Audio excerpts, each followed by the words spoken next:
All right, so North Carolina seal versus stamp requirements. We had a question that was posed during the notary chat last week.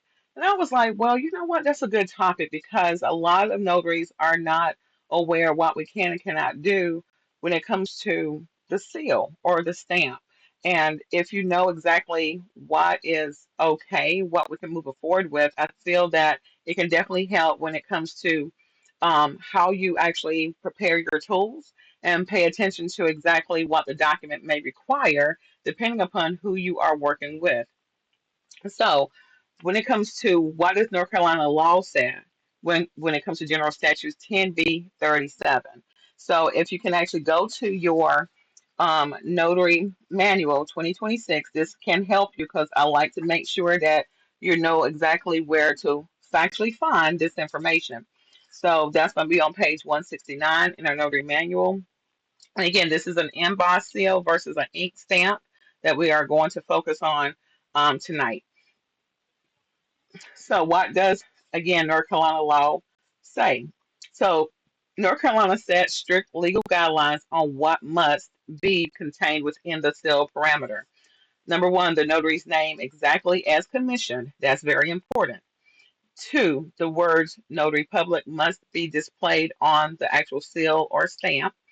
The name county of commission, including the word county, like Wake or Mecklenburg, including county itself, whether spelled out or abbreviated. Then you have to have the state also listed either spelled out, North Carolina, or abbreviated, because depending on how many characters are in your name, you may want to actually have it abbreviated so it can be easy for everything to fit. So, again, those are things that are concerning for those of you that may have more than your first and last name that want to be incorporated when it comes to how you want your commission name listed. And then the shape and the borders.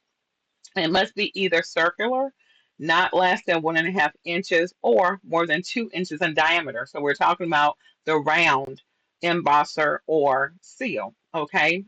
And then when it comes to the rectangular one, it cannot be no more than 1 inch high and 2 inches long. So when it comes to the height and length, again, those are the things you want to make sure based on who the vendor is that you're ordering it from. If it's Amazon, you want to double check to make sure everything is lining up.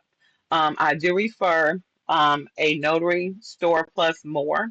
It's an online shopping experience for notaries and it's by a notary here in the state of North Carolina. Also, she is a former notary instructor, as well as the co-founder of the North Carolina Notary Association. So I definitely promote and advocate and support this business because she has done a lot for the community of notaries since she actually was an instructor. She's truly a beacon in the community and her name is Judy Chapman. So if you go to any of our conferences and do any type of mingling when the NCNA has events, you'll get an opportunity to see her. And again, she's a delight to actually talk to, a wealth of knowledge as well. So legally speaking, if your embosser includes all required statutory information, it is legally sufficient under North Carolina law. Now, they have not given a list of what those approved vendors will be yet. So this is why I'm sharing with you what is a safe vendor to go to. And again, it's a notary store plus more, spelled completely out, .com. I think there's an issue with the SSL, but you don't have anything that you have to worry about. So you can click to where it says additional information or safe, and then click the link to take you to the page. It's an older site that she's working on getting it updated, but just to let you know, that will be something you will see during the time that you try to visit the site, depending on what browser you're using. So when it comes to the real world trap, scanners, and out of state entities. So if both are legal, why do so many North Carolina notaries get into trouble when using a plain embosser? Here's where legal theory meets real world business practice. In 2026, virtually every document you notarize is going to be scanned, photocopied, emailed, or uploaded to an electronic recording portal. The problem is, A standard blind embossed seal presses raised letters into the paper without ink. When that document is placed on a scanner or copied at the Register of Deeds, the raised impression disappears. It looks like a blank white page just because there's no type of reflection in that capacity. So when it comes to Register of Deeds and county records, they oftentimes will reject the deed or power of attorney if the seal isn't visually legible on the digital scan. Out-of-state lenders and title companies, if you're working with a lot of real estate closing documents, they often operate under their own state laws, where rubber ink stamps are strictly mandated for them. If they pull up a scan of a loan package and can't see your seal impression clearly, they will reject the entire closing package, delaying funding and hurting your business reputation, where they may not request you to notarize anything else for them unless you can actually have a conversation to explain here in North Carolina, the embosser ink stamp are both legally approved. So that again, going forward, you can now know to get a ink stamp if you don't have both. All right. So again, if you are just becoming a notary in your first term, 9 out of 10 times you've already got the ink stamp. The embosser is for notaries like myself that actually became notaries more than 2 decades ago. All right, so I began in '98, and that was my first type of tool was the embosser for years. And then I decided to finally get to an ink stamp because I was actually a signing agent where the documents oftentimes required blue ink. So I felt, if it's going to be blue ink and I have an embosser that I usually emboss for black ink, let me get a blue ink impression for my stamp, which is what I did. So I interchangeably, depending on what the document required, I would select my embosser or the stamp accordingly. But eventually, I got a black stamp as well, and then the rectangular one. So I have four different stamps and an embosser that I carry with me with my toolkit because once again, I like to know which one I need to focus on. One is the 1.5 inch so that it can fit in certain spaces after I observe the document, or I can use a 2 inch where it doesn't really matter. So again, those are the things that you may want to keep in mind when it comes to why should I purchase this one versus that one, or have them all for these various reasons. So North Carolina Notary Pro tips and best practices. Here are 3 golden rules every North Carolina notary should follow to stay compliant and professional. Pro tip number 1 is use a rubber inked stamp as your primary seal for day-to-day work, mobile notarizations, and loan closings. A self-inked rectangular or round rubber stamp is your best friend. It leaves a crisp, dark mark that scans perfectly every time. Number 2, love your embosser.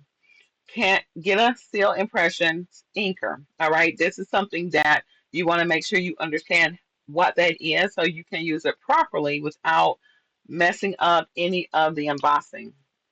If you love the formal look of an embossed seal, especially for estate planning, international documents, or decorative certificates, you can still use it. Just purchase a small seal impression inker or dark graphite charcoal rub, which is considered like transfer paper. All right. These are papers that have like the carbon copy. And so those can be very helpful. There are various, there actually, I say they are still used when you're dealing with a lot of legal documents where they have a pink, yellow, and a white document, and they have the carbon copy that bleeds from one to the other, and they're just all the same copies, but the colors help navigate where it's going. All right. So that is an option. You lightly roll ink across the raised embossing so the raised text darkens and produces on photocopies. Now, this is only ideal if you're able to emboss where there's clear space and it's not overlapping on any of the pre-printed writing, because that can actually be hard to read depending on the document. So you do want to be mindful of, do I have a clear impression where there's just white paper closest to my signature okay, versus you just actually embossing where there is a small space and a lot of content where you cannot avoid overlapping. So again, you want to make sure that you make that best decision based on exactly what that may look like after you finish. So just take some time to play around with it with your documents at home and just to kind of get an idea of what is the look that you prefer, professionally speaking, when you actually are notarizing documents. But make sure you put the word void or exit out and make sure you destroy that by shredding it or burning it, okay? Because by law, we are legally not supposed to stamp anything or emboss anything unless it's a notarial certificate that we're actually notarizing someone's signature of. So again, you want to practice just to make sure everything is working right, but you want to make sure you properly dispose of it afterwards. And then number 3, never stamp over text. Now I'm gonna give you a little bit more of an idea of what that looks like. So remember, your seal must be clear, legible, and not overlapping with signatures or handwritten wording. If a document lacks room, place your seal closest to your signature or where it will not overlap inked writing and signature. So inked writing is someone manually signing, printing their name in ink, not what's pre-printed on the document. So if it's pre-printed and it's a small area, and I can always refer to the NVR 191 form, which is the certificate of title, also known as a car title. There's a small space. You cannot avoid overlapping whether you use your rectangular seal or your circular seal. But you want to make sure that you're not overlapping anything that you signed when it comes to your signature and what you have printed when it comes to who is person before you. There is a way that you can strategically position your stamp or your seal or embosser and still actually get the job done without that being a problem. But again, practice makes excellence when it comes to you being a notary public. So again, practice, practice, and practice. So as we wrap up and go to our Q&A, I would like to recap under North Carolina General Statutes 10B-37, both stamps and embossers are legal, but readability on scans is non-negotiable for doing business smoothly in today's digital world. Now, I want to hear from you in the comments if you're watching the replay. Which seal do you prefer using on job sites? Is it a rectangular self-inking stamp, a round stamp, or a traditional embossed seal? Have you ever had a document sent back because of a faint impression? Drop your comments below. If you found value in today's session, make sure to like, share, and subscribe to North Carolina Notary Coach. Always be learning, stay compliant, and keep building your business. So when it comes to the quick reference, you have, again, North Carolina law compliant, both the rubber ink stamp and the embossed stamp is, and again, go to General Statutes 10B-37. When it comes to photocopying and the visibility, when it's scanned, the rubber ink stamp comes out high and crisp, so it's very easily to be read. But then when it comes to the embossed seal blind, it's really hard to see it. So it's very poor and ineffective, which is why it can be problematic on certain types of documents. When it comes to accepted by lenders and recorders, it's universal for the rubber ink stamp, but it's a high risk of rejection if you use your embosser. So again, it's all about having an idea where all these documents may go once you notarize them. Okay. And then when it comes to the best use case, daily signing and long packages, I encourage the rubber ink stamp. And then when it comes to embossed seals, a lot of apostees, they prefer the raised seal because they feel that makes it more official than to see an ink of your seal, so or your stamp. So again, when it comes to diplomatic apostees, they're looking mostly for the raised seal. So that's something that you want to take in consideration. So when it comes to again some of the training, I would invite you guys to come and train with me virtually or in person. I do have payment plans where you can use afterpay, or if it's like 3 months out, you can ask me to invoice you and set up a payment plan. And the goal is, as long as you pay the last payment 2 weeks before the class, you're good. So you don't have to go through afterpay necessarily, but there is options. But you have to make sure you can work within what your financial position is. All right. So we go over mock signings in these trainings. We go over apostees. These are another training that we cover. Weekly emails are followed by all the trainings that I do. I have the signing agent class. I'm actually on day 2 tomorrow for the online through Carteret Community College, where I'm teaching that class to 10 notaries. And it's always going to be the first week of the month on a Tuesday and Wednesday from 8:30 to 12:30. And I also offer it as a 1 day class online on Saturday. That's not associated with the community college at all. It's under the North Carolina Notary Education Program. And then I also have it online for the, excuse me, in person on Fridays, quarterly, which is an all-day event with me here in Charlotte. So you can actually get more than what you can online with me.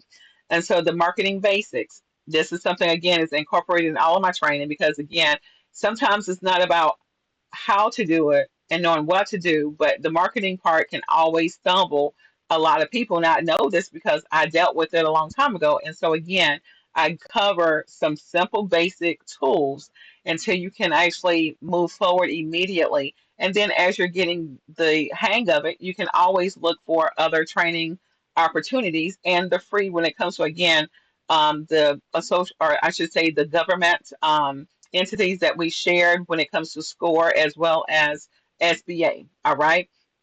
And the Small Business Center. Text messages. If you need to contact me, I am available through text as well as email. Fingerprinting is another training that I do that you can also offer in your service offerings. Mentorship. We talked about that earlier. And again, I have one-on-one mentorship opportunities that you'll meet with me once a month on either the first or third Monday. And you have 45 minutes. We're going to go over the details of what you're needing, the pain points that you're trying to actually get over. I'm here to actually help you again set up a foundation. So for you and you alone is exactly what will help you. So again, my sessions are different from each notary because it's all about where they are when it comes to me meeting them where they are. And then phone calls. Again, if I don't answer, I will call you back. Okay, so please, when you call, don't just hang up. Leave a message. All right, so I know exactly what it is that you're needing assistance with because I may be in a training. I may actually be assisting someone. I may be taking a break. So I want to make sure that I know why you're calling so it won't be ignored when it comes to me calling you back if you leave me a message because all of those things do matter. So you can go through my website and you should be able to actually gain access to a lot of these trainings when it comes to the link that I posted in the chat. And that way, again, you can always have a way to um, take the time to actually get some of the things that are going to be beneficial to you. It's also the link is on the screen, so you can click it and save it, and you can browse to see exactly what all I'm doing. And I will have a new list for 2027 around the end of November, the beginning of December. So again, if you miss out any of the trainings because they're starting to go away quickly now, since we're getting toward the end of the year, I want to make sure these things are available to you. So if you are watching the replay, please subscribe, like, and share this with fellow notaries. And I thank you for your support as always. So your support for me is subscribing to my channel so we can actually make sure that you are staying in the know when you are not able to reach us live. So again, I am looking forward to every Tuesday Notary Tune-up for you guys to join us and always be learning.